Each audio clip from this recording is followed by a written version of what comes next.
Get ready to really dive deep into the wild world of logic. And who better to guide us than the OG logician himself, Aristotle, right? You sent over this paper breaking down his ideas, especially from his prior analytics. And I gotta say, I was hooked from the first page. Yeah, it's definitely a fascinating area. Lots to unpack there. For sure. So we're going to try to get inside Aristotle's head a bit. We're talking centuries ago, and he's trying to figure out what makes an argument, truly airtight, undeniably true. And what blows my mind is how relevant that still is, even if how we think about logic has evolved since then. It's really remarkable, isn't it? Because, see, Aristotle wasn't satisfied with just having, like, a list of arguments that worked. He was after the underlying principle, the why, behind the what. Like, why are some arguments unshakably true no matter what words you use? He was searching for that underlying DNA of good reasoning. And speaking of which, you've probably heard of a syllogism before, right? All men are mortal, Socrates is a man, therefore. Socrates is mortal, a classic example. And that structure, simple as it seems, is a perfect illustration of what Aristotle called syllogisity. Syllogisity, okay. Gotta admit, not one I use every day. It's a mouthful for sure. It's basically Aristotle's term for this ironclad, inescapable truth you get in those kinds of arguments. But and this is crucial, syllogisity isn't exactly the same as what we today call classical validity, and it's easy to get them mixed up. Right, because someone might think of valid just meaning like, oh yeah, that's a correct answer. But classical validity, in logic anyway, that's got a much more specific meaning, right? Exactly. It's about whether the conclusion must be true if the premises are true. So we're talking about that relationship between the starting point and the end point, and whether the end point is, like, forced to be true based on the starting point. So how do these two, syllogisity and classical validity, how do they differ? So for Aristotle, a syllogism has to have multiple premises, at least two, to even be in the running for syllogisity. But classical logic, a bit more lenient, it can work with just one premise. Okay, so multiple starting points were essential for Aristotle. Why is that? Because it gets at the heart of what he saw as truly unshakable logic. Another key difference, syllogisity totally rules out reflexivity. Reflexivity. Basically, you can't just say something's true, well, because it is. Exactly. Like, you can't just say, puppies are cute, therefore puppies are cute, and call it a logical argument. Or at least not for Aristotle. So in a way, Aristotle was setting a higher bar, right? Absolutely. Classical logic, it can let you get away with that kind of circular reasoning sometimes, because technically, if the premise is true, and the conclusion's the same statement, well, it's true. But Aristotle was after something much more fundamental. So if I'm following you, Aristotle's system is actually stricter than the logic we often use today. You got it. He was really trying to avoid loopholes that still trip up logicians, even now. It's like he was laser focused on finding those bedrock principles, the unshakable truths of good reasoning. Exactly. And that leads us to the question of, well, how did he actually prove that his syllogisms worked? The paper you sent mentioned this thing called let me get it right, the dictum de omni et nullo. Yeah, sounds pretty tense, right? It's a mouthful, for sure. But the idea is, at its core, actually pretty straightforward. The dictum basically lays out the ground rules for when you can say something about, like, a whole category and have it actually be true. Like, if I say all dogs are mammals, the dictum gives us a way to test if that statement, holds water universally. It's like a logic checking tool, but for these big categorical statements. Exactly. But, and this is where it gets even more interesting, there are two main ways to interpret the dictum itself. And those two interpretations, well, they lead us down some pretty different paths when it comes to understanding, like, what Aristotle was really getting at with his whole project of logic. Oh, okay, so we've got two competing versions of this core logical principle. You got it. So you've got the traditional take, what's often called the orthodox reading. And this interpretation, it works pretty well for a lot of everyday examples, but it hits a bit of a snag when you start talking about things that, well, don't actually exist. I think I see where you're going with this. So how's that work? Okay, so let's say we have the statement, all unicorns have rainbow-colored horns.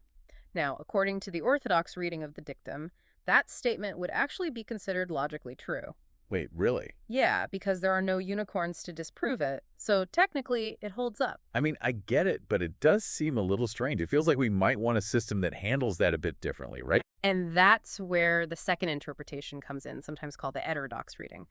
And this view, it focuses more on the relationship between the words themselves, rather than whether or not it's true in, the real world. So less about factual truth, More about the internal logic of the statement itself, how the pieces fit together. Exactly. So going back to our unicorns, the heterodox reading would say, hold on, to even talk about unicorns in this way, to make statements about them, implies that in some sense they exist, at least within the argument. So we're kind of creating a world where unicorns exist just for the sake of this argument. Precisely. Yeah. And it's subtle, but it's a really important distinction because now the truth of that statement, all unicorns have rainbow-colored horns, it hinges on how we define unicorns and rainbow-colored horns within this framework that we've set up, not on whether or not unicorns are, like, out there roaming the earth. Right, right. So Yep. it's all about setting the terms and the rules of the game, so to speak. And this difference in how we interpret the dictum, it might seem kind of, I don't know, technical, but it actually leads to a really big question.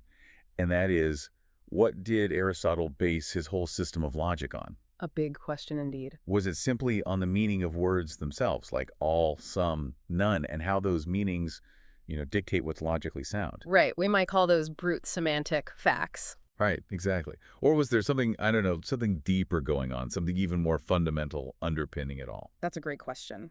Because some scholars believe that there is. And this is where things get even more exciting. Okay, all right, you've totally piqued my curiosity here.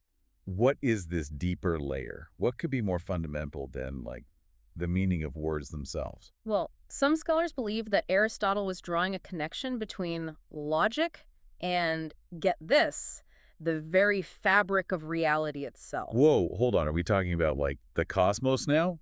We're going from syllogisms to the cosmos. It's amazing, right? The way these ancient ideas, they just sort of ripple outward in ways you wouldn't expect.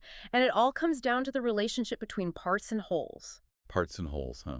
Okay, I'll bite. Help me connect the dots here. We're talking about categories before, like all birds have feathers, right? Right. So instead of just focusing on the meaning of all, or birds, think about it like this. Feathers are part of what it means to be a bird.